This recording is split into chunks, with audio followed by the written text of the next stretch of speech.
بسم اللہ الرحمن الرحیم۔ معزز ناظرین گرامی، السلام علیکم۔ مسلمانوں میں سب سے پہلے کس نے اپنے اہل خانہ کے ساتھ ہجرت کی تھی؟ مسلمانوں میں سب سے پہلے حضرت سیدنا عثمان غنی رضی اللہ تعالی عنہ نے اپنی زوجہ شہزادی رسول حضرت سیداتنا رقیہ رضی اللہ تعالی عنہا کے ساتھ حبشہ کی طرف ہجرت کی تھی۔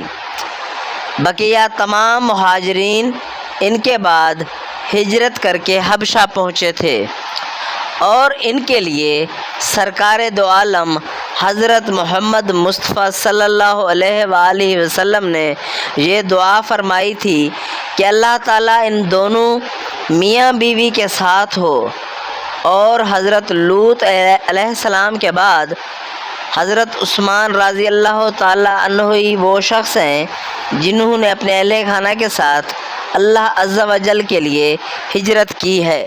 جزاک اللہ۔